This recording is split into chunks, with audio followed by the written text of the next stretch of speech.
Good morning. Good morning. And yay, here we are.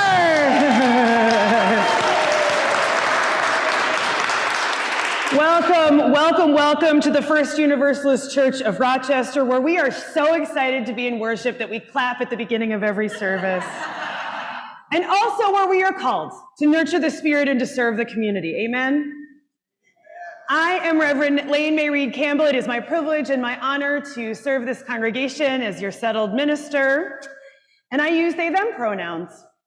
Leading me in worship, leading all of us in worship today are Trish Gallagher, using she, her pronouns as our worship associate, Reverend Michelle Yates, using she, her as our storyteller, the fabulous music director, Dr. Brock Chesvold, using he, him pronouns in his fabulous shirt today. We shall have an organ piece from Charlie Kortzel, uses he, him pronouns. Our UURoc choir, of course. Michael Scott and Jim Milch holding down the tech deck this morning as Jack is out for the holiday. Thank you both so much, both using he, him pronouns. And Ezekiel McGee is holding down our online services today using they, them pronouns. Ezekiel, thank you. If you are here for the first time this morning, we especially welcome you. Thank you so much for coming to this worshiping community and being a part of creating this sacred space with this community. You are so important to us and you matter here. There is a visitors form that can be found by scanning the QR code in the back of your order of service, or if you're joining us online by clicking the link in the chat, please fill that out so we can offer you a welcome beyond this sacred space. This morning, we will be taking part in a ritual, both of grief and of gratitude. So if you are joining us online, I'd invite you to please take a moment to grab a candle, a stone, and a cup or a bowl with water in it, so you can join us in this ritual from your homes. Before we take a moment to turn to our neighbor and to offer an enthusiastic greeting, let us take a moment to turn towards Hope in the back here to connect our online worshiping community with a wave. Offer a wave towards our camera there so our online worshiping community can say hello. We are so excited you are with us this morning. If you're online, please pop into the chat to offer a greeting. And if you are here at First Universalist, let's take a moment to turn to our neighbor this morning and offer a greeting.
Our opening hymn this morning is hymn number 1000.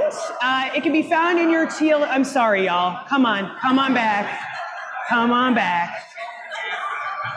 Let's join in singing together hymn number 1000. It's the first song in your teal hymnals. If you like, the lyrics are on the screen. Please rise in body or in spirit and join us in singing this morning.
Please be seated.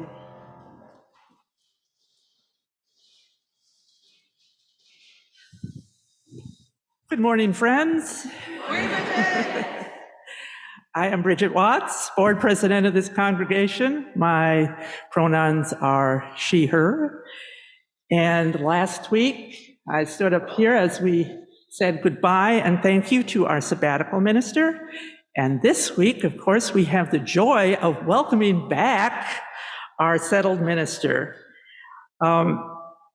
When Reverend Lane-Mairead told us last fall that they were planning a sabbatical, we had some concerns. Like, how are we going to manage without our minister? And I'm not going to lie. As I watched Reverend Lane-Mairead walk to their car last June after the church picnic, part of me was going, no, don't go. And I'm sure that during these 5 months, I'm not the only one who has wished a few times, many times, that we could email or call Reverend Lane-Mairead and ask them a question or ask for advice. But as it turns out, we did fine. Mm-hmm. And we managed, with the help of our summer and sabbatical ministers and our wonderful staff. We succeeded because of all the work that Reverend Lane-Mairead did with us ahead of time to plan and prepare. And most of all, because of all the amazing, generous, resourceful people in this congregation who just keep doing what needs to be done. Yes. Whatever comes up.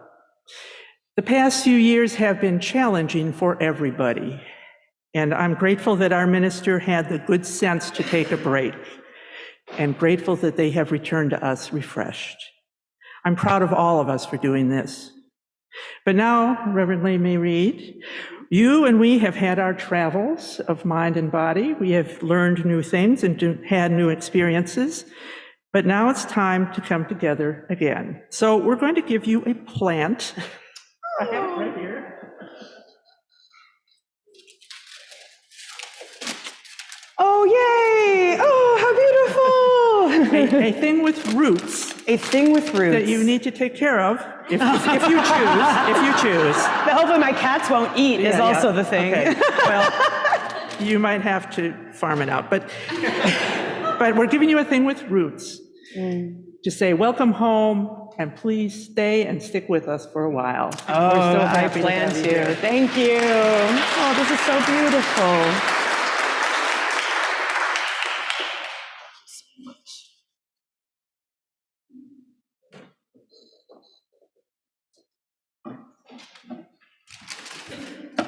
What a joyous occasion this indeed is. We have Lane-Mairead back with us in the pulpit after their sabbatical. Welcome back, Lane-Mairead. I have to say that too, as the worship associate. She doesn't get to just do it by herself, right? Thanksgiving probably has us all reflecting upon home and family and how lucky we are to have homes, family, friends, and also First Universalist as our church home. I joined this church when my daughter Kelsey was just a baby, as I wanted her to have a church home, like I had when I was a child, but way better. Any home is so much more than a building. Our family homes are where we feel comfortable, where we have our special stuff, in my case, way too much stuff, where we can relax, be ourselves, where most of us have family members or animal companions or both to keep us company. Then there are many sayings about home. Home is where the heart is, flashes to mind. Like in those Hallmark movies I watch instead of the news when I need reassurance that the world is basically good. I have been watching an awful lot of those happy ending movies lately. Surely home is where the heart is, if you are lucky. Home can be a really scary place if you happen, for example, to be a kid and face a home filled with domestic violence, drug use and addiction, physical and mental health issues, too little money, virtually no education, plus a smorgasbord of yelling and physical violence coming from any direction at any time. Speaking as a former family court judge, I can assure you that many homes are not homey at all.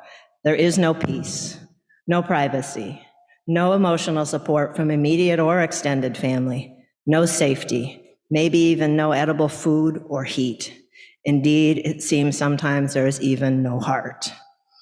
Whenever you think your home life might not be good enough, I suggest you pause, put on your rose-colored glasses, and remember to count your blessings. Even in the depths of despair, count them. You may just feel better. I often tell people my personal gratitude story, which developed the very first day I began serving as a law clerk to a judge in family court. After only one day on the job, my attitude about my home life was totally transformed. My own family had plenty of problems. I was generally considered to be a wicked stepmother, for example. There was addiction in the family, and one of my stepkids had joined the so-called Church of Scientology. But after seeing so many people in court with far worse problems and virtually no resources to deal with them, my family back home in my then little house seemed really pretty darned good. After all, my family had a wonderful plethora of services to help us cope. So on day one, on my new job, I was like the person who felt bad that he had no shoes until he saw a man who had no feet. Voila, life was suddenly much better, and nothing had changed but my attitude. Come, let us worship together with each other and with our beloved Reverend Lane-Mairead in joyous gratitude for all that we have, for all that we share, and for all that we are to each other. Eileen Fernandez. As Eileen Fernandez lights our chalice at First Universalist Church, and you light a chalice in your own home, will you join me in saying our church chalice words in unison? May we be a people of welcome, here to grow in heart and mind and spirit, and may we reach out to serve our community. Thank you. Please rise in body or spirit and join me in our affirmation of faith, followed by our doxology. Love is the doctrine of this church. The quest for truth is its sacrament, and service is its prayer. To dwell together in peace, to seek knowledge and freedom, to serve humanity in fellowship, to the end that all souls shall grow into harmony with the source and meaning of life. Thus do we covenant with each other and with all.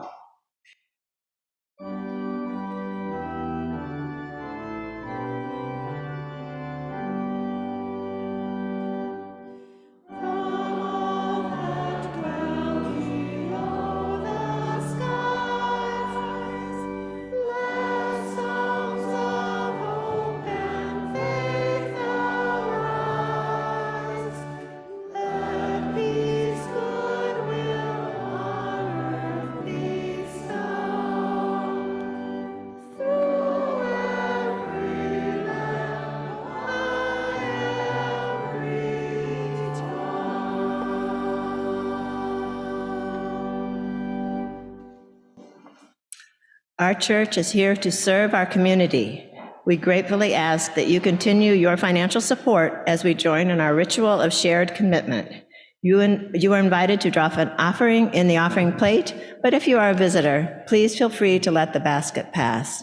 Anyone may also give online by scanning the QR code set forth on a card in your pew or by mailing an old-fashioned paper check to the church. For those on Zoom, you may click the link in the Zoom chat window to give to our First Universalist Church. All these ways to donate remind me of a handwritten sign I once saw by a vendor's wares in Jamaica.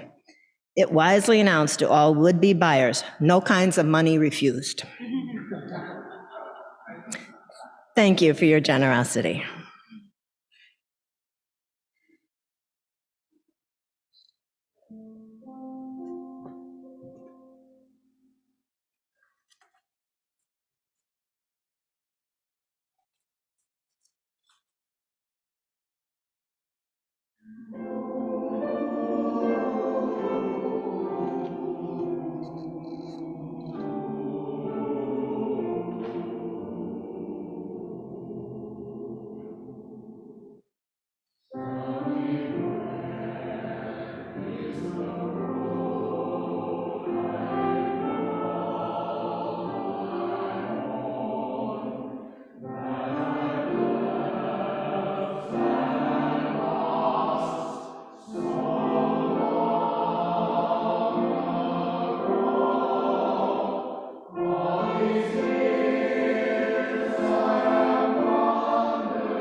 Good morning, everyone. Today's story is called Kipanamuk. And this is one of the words you'll learn today. So the time of the harvest festival for the Wampanoag people, time of the harvest, Kipanamuk, would be the word that the natives of the Wampanoag tradition would use instead of Thanksgiving. You want to give it a try? Kipanamuk. Kipanamuk. Great. Weachaman's Thanksgiving story. So another word for you to know, Weachaman is the Wampanoag word for corn. Weampanoag. And today we'll also be talking in the story about the three sisters, which not only for the Wampanoag people of Plymouth, Massachusetts, but for the native Haudenosaunee of this area, were so vital and important and grew together. Corn, beans, and squash. So this is a new story of the Harvest Feast shared by the newcomers at Plymouth and the Wampanoag people in 1621. It shares the traditional Wampanoag understanding about the sacred relationship between Weachaman, corn, and human beings. Another word you'll hear is Nekumis, which means grandmother in Wampanoag. That's it. I have given you your glossary.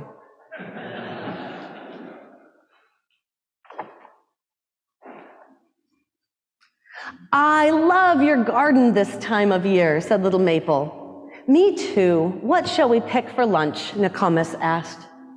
How about crab apples? Maple suggested. No, choke cherries, Quill shouted. Those both are good medicine, Nekumis said. How about some Weachaman as well? Yes, Maple cried. She is such a good big sister to beans and squash. The three sisters, they grow together, Quill added. You're right. They feed people all over Turtle Island, Nekumis said, and they have many stories to tell. Can you tell us a story? Quill asked. How about the time Weachaman asked our Wampanoag ancestors to help the pilgrims? Nekumis replied. The first Thanksgiving? Maple asked. Some people call it that, Nekumis said. We call it Kipanamuk, the time of the harvest. Here's what really happened. One frosty fall morning a long time ago, a large boat with white sails approached the shore. Seagull circled above the boat, squawking, "New people are coming, new people are coming." Hearing the news, Weachaman stretched her weary ears toward the sky. Who are these new people? She asked. 2 winters had passed since many of the first peoples who cared for Weachaman had passed on to the spirit world from disease. Those who were not taken by sickness found new homes to ease their heavy hearts and rebuild their lives. Weachaman, corn, feared this winter would be her last and called upon Fox for help. Fox looked up at Weachaman. Should we trust these newcomers? He asked. Stay close and watch what they do, Weachaman said to Fox. Fall turned to winter. Weachaman and the other plants fell asleep. Fox watched over the newcomers. You can see he's over in the corner. He watched the newcomers come ashore. He watched as they made their way into the forest. He watched them enter an abandoned witu. He watched them take a cooking pot and a basket of Weachaman seeds. Don't take us away, the seeds cried. We are waiting for the first peoples to come back in the spring and prepare our beds. We must grow first. But the newcomers could not hear the seeds. Their ears did not know the voices of the land. Fox watched the newcomers build homes on top of an empty village. He watched as they searched for food, but they could never find enough to eat. Many of the newcomers lost parents and siblings during the long, cold winter. The first peoples watched as well. Now they're in the corner. News traveled fast among nearby tribes that newcomers had arrived. Nobody was sure what to make of them. For many years, others had traveled across the sea to hunt and fish and trade. Some were friendly, some were not. These new peoples were different. They were here to stay. Winter turned to spring, sun warmed the earth, and the newcomers continued their search for food. Weachaman woke from her long slumber and thanked the Creator for another season. She and her sisters, Beans and Squash, pushed through the ground and reached toward the sky. Fox returned to share what he had seen. The newcomers are hungry, Fox told the three sisters. They took Weachaman's seeds, but they don't know how to help them grow. Other animals came to hear what Fox had to say. We should help, Weachaman said. I agree, said Beans. Our home is their home now. I think we should too, said Squash. People help us grow. We must help, said Deer. We agreed to feed the people, and in return, they care for the home we share. I wouldn't, said Fox. The newcomers don't know our world. Sometimes new people can seem scary, Rabbit said. Creator helps us to help all living things. This is how the world works. Yes, Duck and Turkey agreed. It's settled. Weachaman said, we will send the first peoples to help the newcomers. Over the next few nights, Weachaman sent dreams to the first peoples with a message. Bring me and my sisters to the newcomers. They are hungry and need help. The first people listened. Their leader, Osamequin, visited the newcomers. He could see that they wanted peace at that time. Osamequin introduced the newcomers to Tisquantum. Spring turned to summer. Tisquantum showed the newcomers how to raise Weachaman and her sisters, Beans and Squash. He taught the newcomers how to feed fish and seaweed to Weachaman to help her grow. Soon, Weachaman's seeds pushed through the earth and climbed toward the sky. Beans wrapped around Weachaman's strong stalks. Squash stretched her vines across the ground, keeping their bed cool and moist. Summer turned to fall. Weachaman brimmed with food, and so did Beans and Squash. Weachaman smiled as the newcomers thanked Tisquantum and the first peoples for their help. Hipponik, the time of harvest, had come. The newcomers prepared a feast to celebrate the first year in their new home. They fired muskets in celebration. Boom, boom, boom. Osamequin, warriors, and other first peoples arrived. They feasted for 3 days. That meal changed both our lives and theirs forever. Many Americans call it a day of Thanksgiving.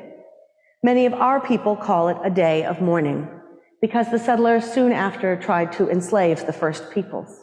They also brought disease and warfare that continue to take the lives of many indigenous peoples today.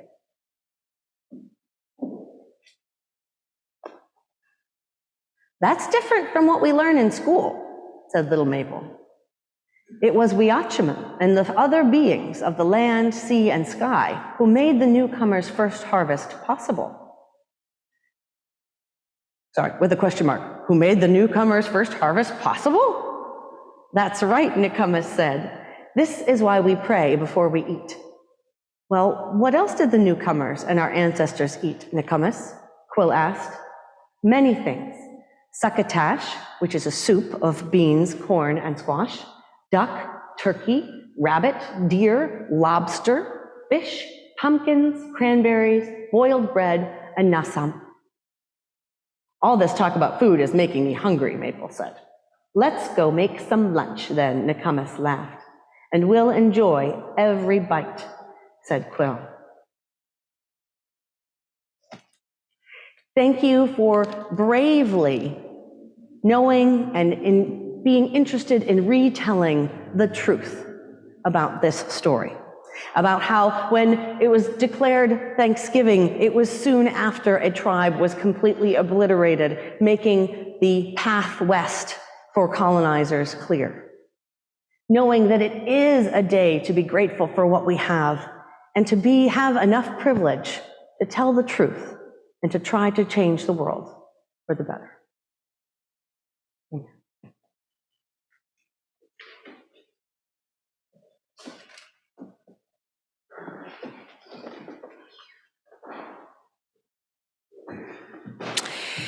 Thank you so much, Rev Michelle.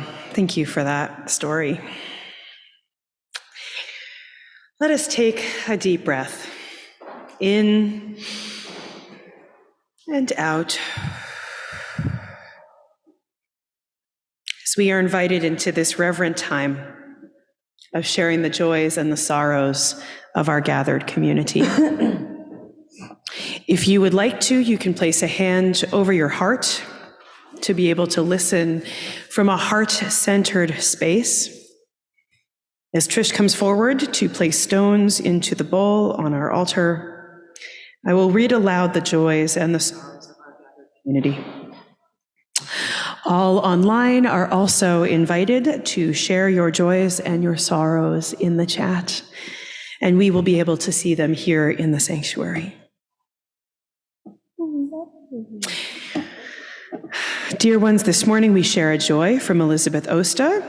I am nearing the publication of my most recent book, Maggie's Brood, maybe for Christmas. We have a joy this morning from Erica.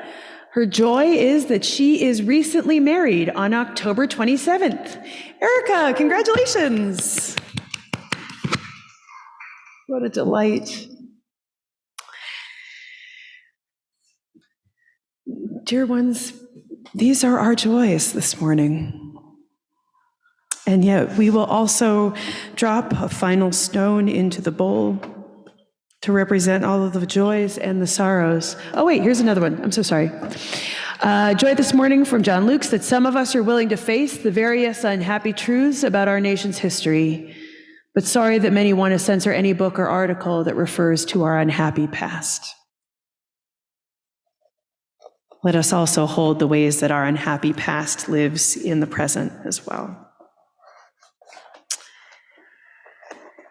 Let us drop one final stone into the bowl to represent all of the joys and the sorrows left unspoken in the silent sanctuaries of our hearts, knowing that each one of us here carries both joy and sorrow into this space each morning when we gather. May all be held in the heart of love.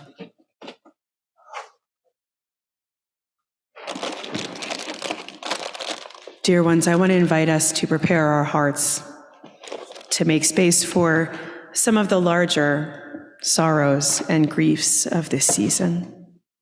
So I'll invite you to just get comfortable in your chair, in your pew, wherever you are. Take a moment to allow your shoulders to relax down. Take a breath. Feel yourself in your body. If you would like to close your eyes or soften your gaze, please do so. As we enter into a time of prayer.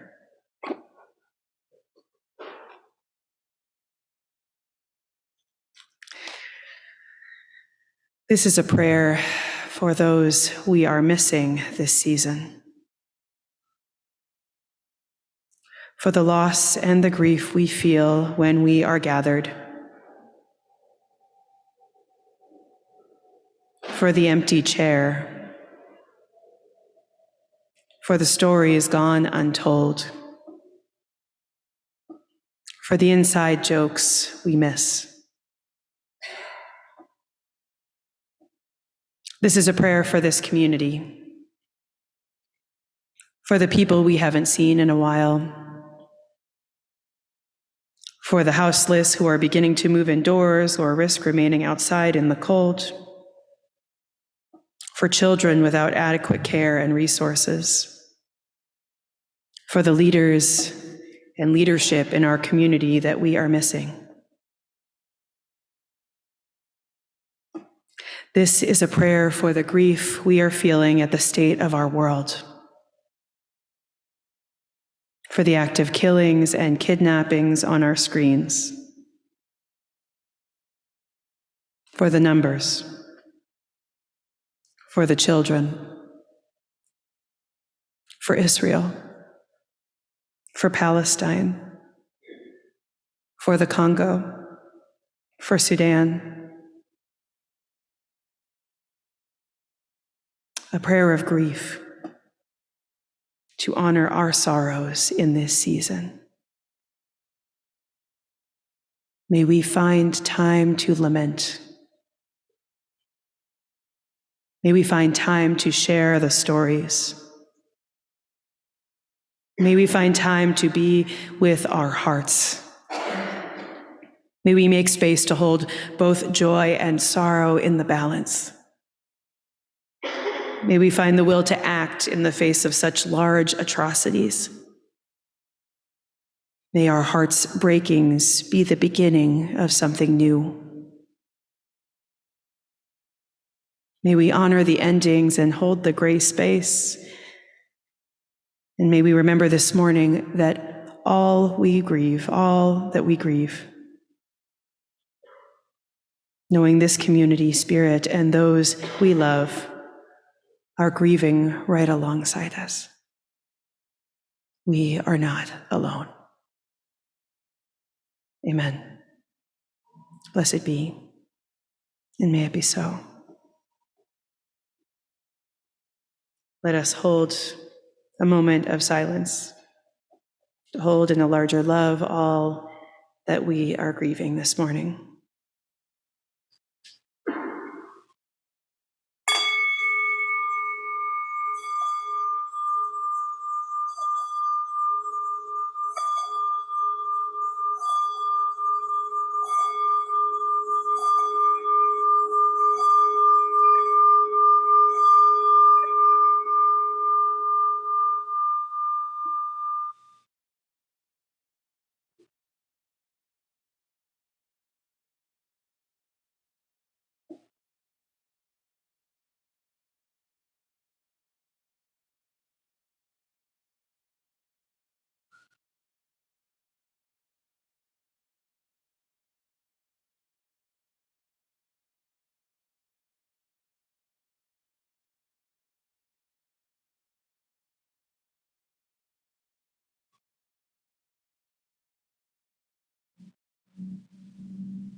We emerge from the silent sanctuaries of our hearts to sing together, seated, hymn number 159, a song for our times. This is my song.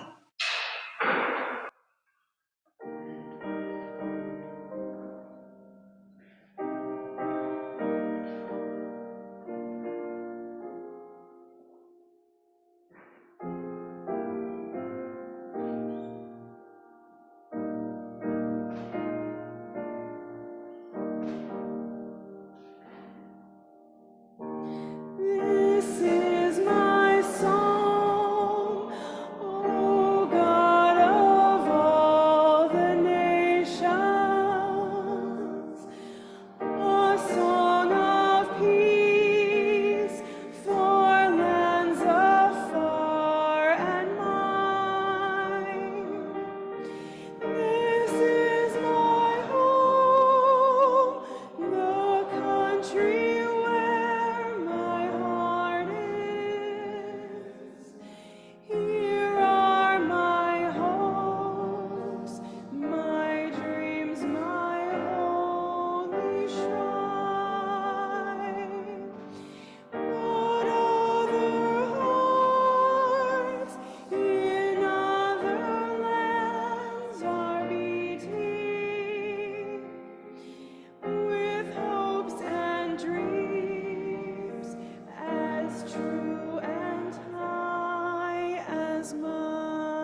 Wintry skies are bluer than the ocean,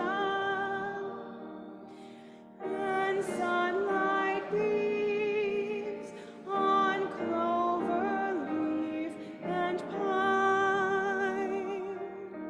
But other lands have sunlight too, and clover, and skies are everywhere as blue as mine. Oh, hear my song, thou God of all the nations, a song of peace for their land and for mine.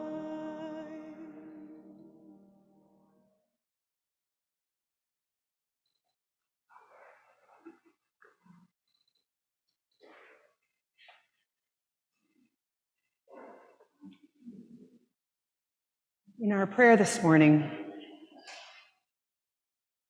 we took time to pause and consider what we are grieving in this season. As our story pointed out, this is a season of mourning as well as a season of gratitude, and we are called to hold both.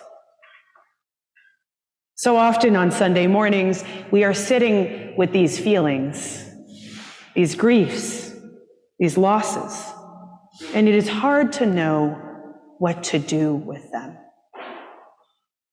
Especially now, as it feels like each day, something new to grieve, something new to mourn, some new reason our hearts are breaking. In a spirit of wanting to give us more space to embody spiritual practice, a piece I am bringing back with me from my 5 months away, I want to invite those of us who are sitting with grief this morning to light a candle on one of our 2 altars. This candle could be for someone you are grieving. This candle could be for something you are missing from your days. This candle could honor the larger griefs of ongoing injustices in the lives of Indigenous people worldwide and here in this country. This candle could be for something more complex and even something more simple. For our folks online, you are welcome to light a candle in your own home, or even to take a moment to gaze upon the candles being lit in this sanctuary, knowing that these candles are being lit for you too.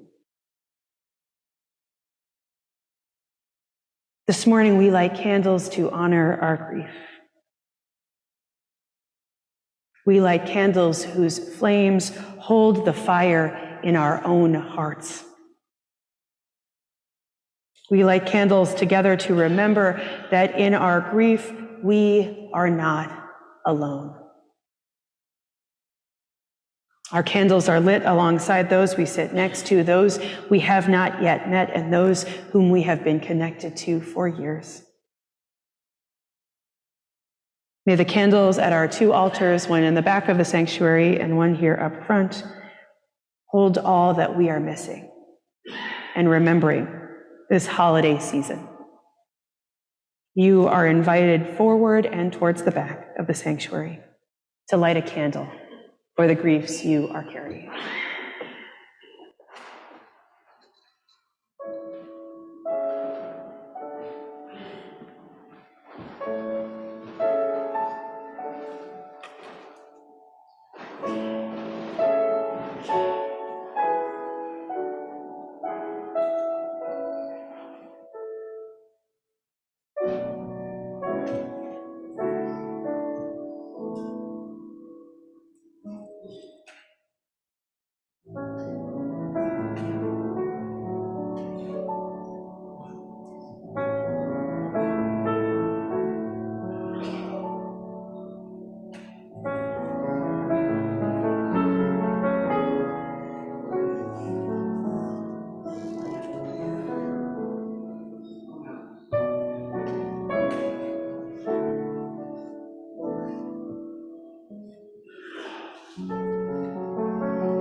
We know none of us are alone in our grief. We know that this is a community of folks who mourn.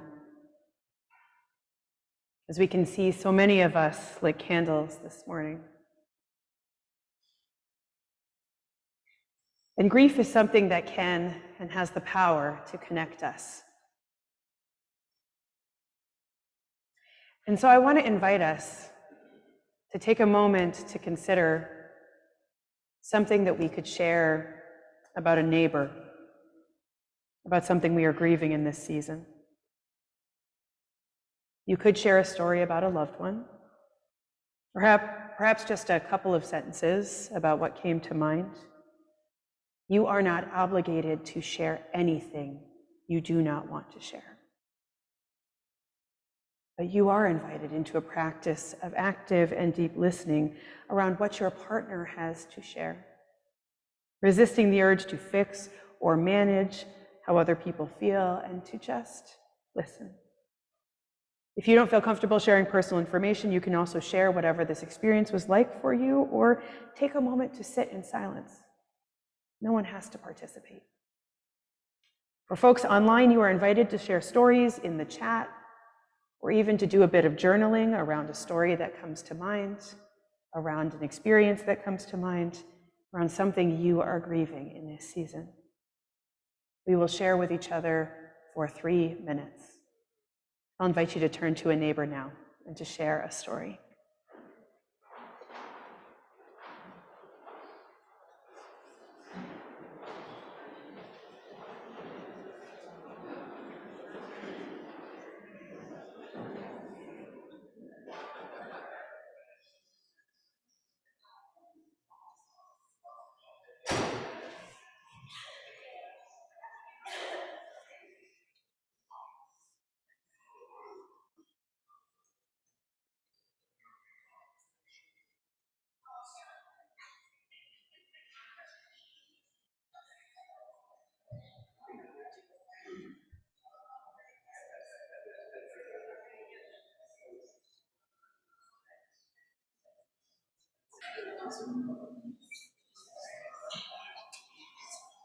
Dear ones, wrap up your conversations. Finish your last sentence. Take a moment to honor the gift that you just received. The gift of another person's story, what they have to share.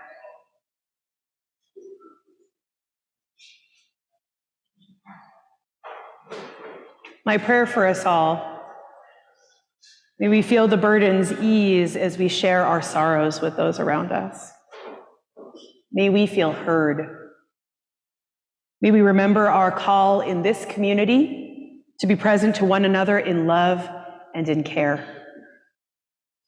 May we remember that this sharing is what we come to this community for, to be together in our grief, to mourn, to honor, and to also be present to the content of the hearts of those around us.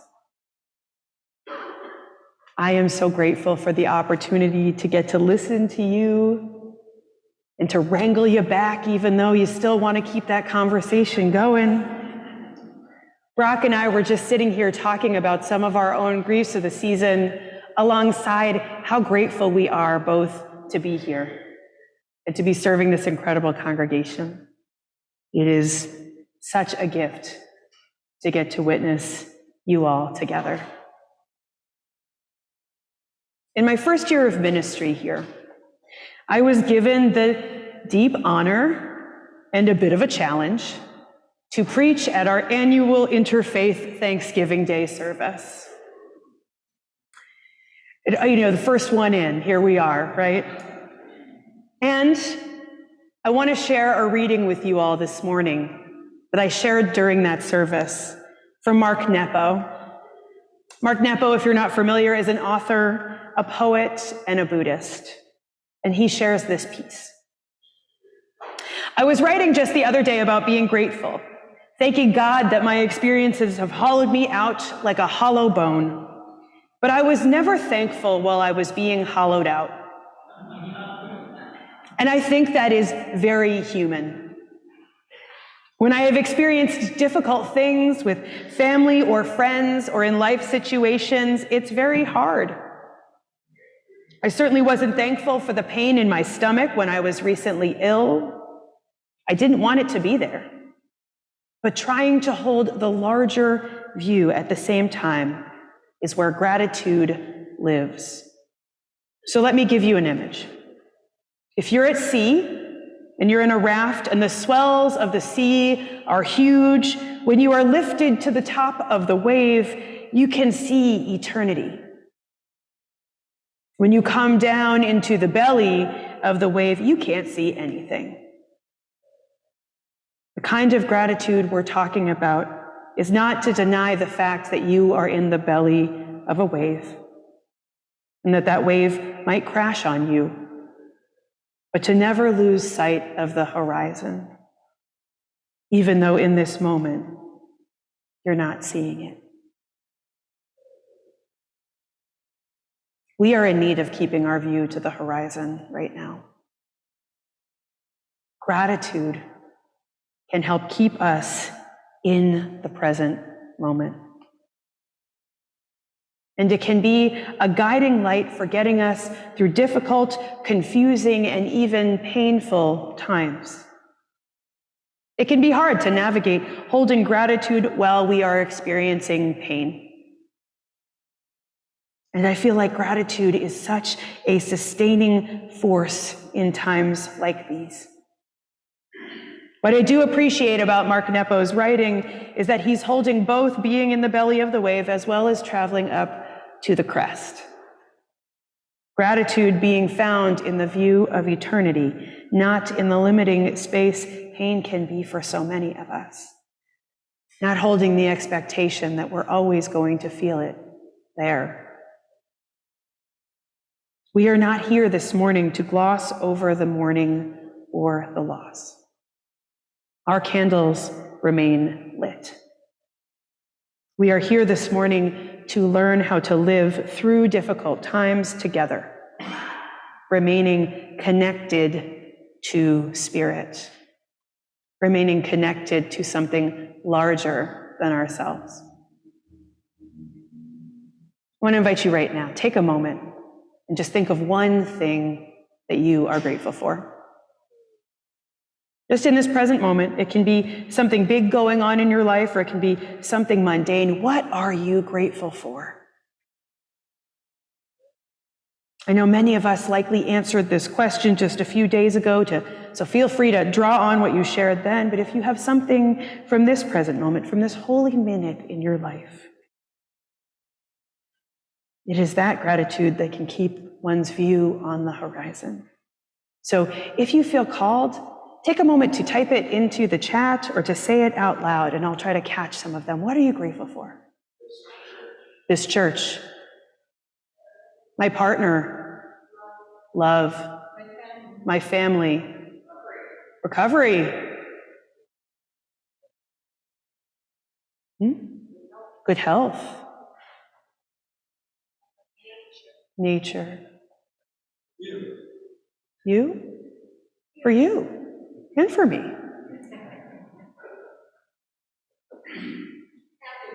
Happiness.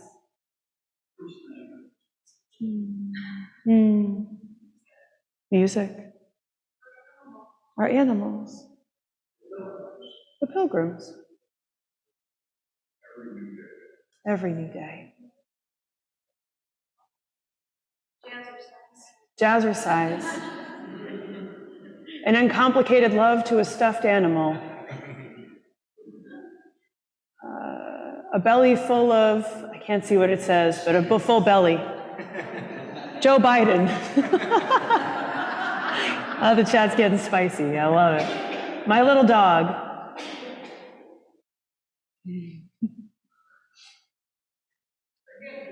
Forgiveness.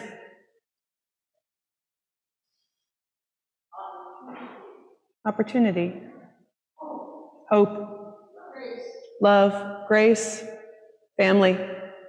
Food and shelter. Oh, a belly full of pancakes. The opportunity to travel. Apple pie. Gluten-free and otherwise. Vegan and gluten-free. Yeah. Turkey.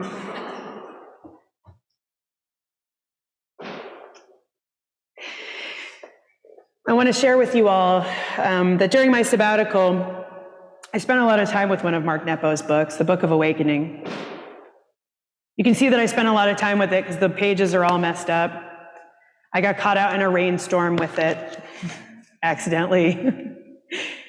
It traveled with me to Europe and back. It was a source of daily spiritual practice and renewal. And this morning, here is the reading that I came to. It's called The Kinship of Gratitude. And the quote at the beginning is from Jesus. When you make the two one, when you make the inner as outer and the outer as inner, then shall you enter the kingdom. Mark Nepo writes, the goal of all experience is to remove whatever might keep us from being whole. The things we learn through love and pain reduce our walls and bring our inner and outer life together. And all the while, the friction of being alive erodes whatever impediments remain. But the simplest and deepest way to make who we are at one with the world is through the kinship of gratitude.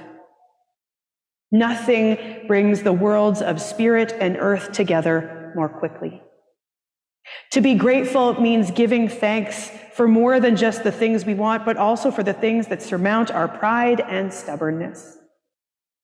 Sometimes the things I've wanted and worked for, if I actually received them, would have crushed me.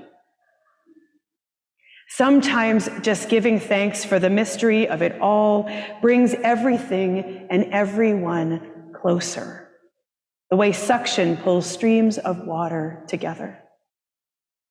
So take a chance and openly give thanks, even if you're not sure what for, and feel the plenitude of all that is living brush up against your heart. As we bring together earth and our whole selves. I want to invite you again into a moment of embodied ritual. Here on both altars, we have stones in some bowls, stones that I went and collected from the shores of our very own Lake Ontario, rubbed smooth by the sand and the water there. And we also have bowls of water, the waters of this community that hold us, waters to represent perhaps where you are in this big wave of life right now. But I'll invite you forward here to these altars, forward and in the back, to pick up a stone and to drop it into these larger waters of our community, to hold both a piece of earth in your hand, to represent the gratitudes, the rocks to which we have been clinging and need to continue to cling, and to release them into the waters of this shared community. Let us join in this ritual this morning.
And I'll drop a few stones in for our folks joining us online. Please know that you too are held in the waters of this community. Your gratitudes alongside all of these bowls full of gratitude.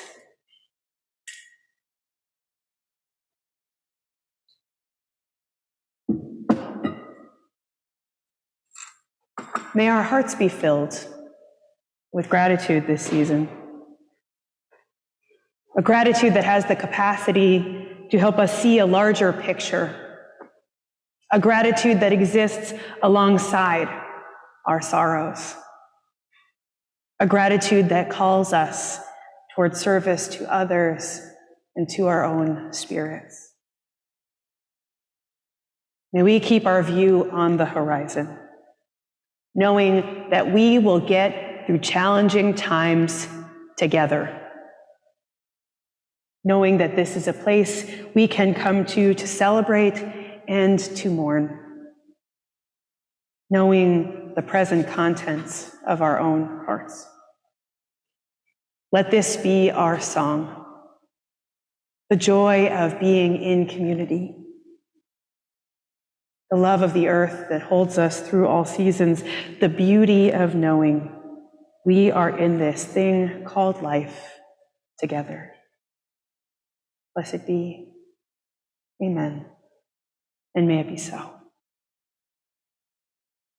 As we honor both the relationships here in this community, the ways that we are one community, as we honor our relationship to the earth, let us sing our final hymn, hymn number 1064, Blue Boat Home.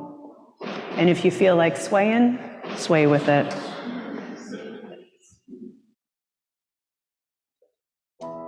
Please rise in body or in spirit.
Please remain standing as we extinguish our chalice flame this morning. Let us read together the words in unison on the screen. We extinguish this flame, but we keep its light in our hearts with its message of love and justice, taking it outside these walls to the world we live in until we are together again. Dear ones, I'll invite you to place a hand over your heart, to be connected here, to take a moment to just look around at the faces of those with whom you are traveling, your companions along this life journey. Dear ones, may we remember that not a one of us grieves alone, that we are carried on these great waves of life and living. May we find space to hold both the sorrow and the gratitude. May it help to make us more whole. Amen. Blessed be, and may it be so.